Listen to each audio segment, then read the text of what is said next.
అందరికీ నమస్కారమండి. తెలంగాణ రాష్ట్ర వ్యాప్తంగా ఉన్న పెన్షన్‌దారులకు అయితే రాష్ట్ర ప్రభుత్వం శుభవార్త అయితే చెప్పిందనమాట.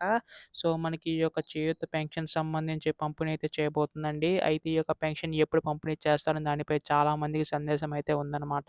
సో, ఈ వీడియోలో మొత్తంగా తెలుసుకుందామండి. ఎప్పుడు పంపిణీ చేస్తారో ప్రతీదీ కూడాని. అయితే మనకి ఎన్నికల్లో అయితే హామీ అయితే ఇచ్చింది కదా! రాష్ట్ర ప్రభుత్వం అయితే. ఇక్కడ వృద్ధులు, వితంతులకి రూ. 4,000, దివ్యాంగులకి రూ.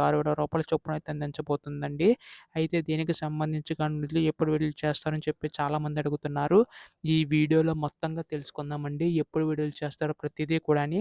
అంతకంటే ముందు కొత్తగా ఎవరైనా మన ఛానల్‌ని చూసినట్లయితే దయచేసి వెంటనే ఛానల్ అయితే సబ్స్క్రైబ్ చేసుకోండి. దీని ద్వారా నేను పెట్టే ప్రతి లేటెస్ట్ అప్డేట్ కూడా మీకైతే ముందుగా తెలుస్తది. ఇంకా ఆలస్యం చేయకుండా వీడియోలోకైతే వెళ్ళిపోదాం.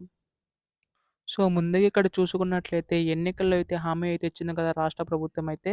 ఇక్కడ వృద్ధులు, వితంతులకి రూ. 4,000, దివ్యాంగులకి రూ. 6,000 చొప్పున అందించబోతుంది. గత ప్రభుత్వంలో మనకి రూ. 2,000 కింద ఇలాగ మనకి ఇక్కడ దివ్యాంగులకి రూ. 3,000 చొప్పున అయితే అందించేవారండి. అయితే ఈ యొక్క ప్రభుత్వం ఈ యొక్క పెన్షన్ పెంచి ఇవ్వడం అయితే జరుగుతుందనమాట. అయితే ఇప్పటికే చాలా ఆలస్యమైంది కదా! సో, ఈ యొక్క పెన్షన్ ఎప్పుడు విడుదల చేస్తారు అని చెప్పి చాలామంది అడుగుతున్నారు. అయితే మనకొచ్చిన సమాచారం ప్రకారం ఏంటంటే, ఈ యొక్క పెన్షన్ విడుదలకు ప్రభుత్వం సిద్ధమైనట్టు తెలుస్తుంది. ఎందుకంటే, మనకి ఈ యొక్క ప్రభుత్వం ఏర్పడి మనకి డిసెంబర్ 7 తేదీ నాటికి ఏడాది పూర్తవుతుంది. సో, దీనివల్ల ఏంటంటే, మనకి ప్రభుత్వం హామీలు ఏవైతే ఇచ్చాయో అవన్నీ కూడా అమలు చేయాలని చెప్పి రాష్ట్ర ప్రభుత్వం ఆలోచిస్తున్నట్లుగా తెలుస్తుందండి. అయితే ఇక్కడ మనకి ముఖ్యంగా చూసుకున్నట్లయితే, ఈ యొక్క పెన్షన్ నిధులు కూడా మనకు త్వరలో విడుదల చేసే అవకాశం ఉందండి.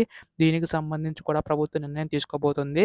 అయితే దీనికి సంబంధించి త్వరలో కూడా మనకి రేపు ఎల్లుండిలోగా అధికార ప్రకటన వచ్చే అవకాశం ఉంది.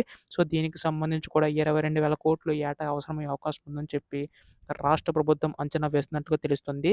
అయితే దీనికి సంబంధించి మనకి ఏ అధికార ప్రకటన వచ్చినా మీరు ముందుగా తెలుసుకోవాలనుకుంటే దయచేసి వెంటనే ఛానెల్‌ని అయితే సబ్స్క్రైబ్ చేసుకోండి. ధన్యవాదములు. జై హింద్.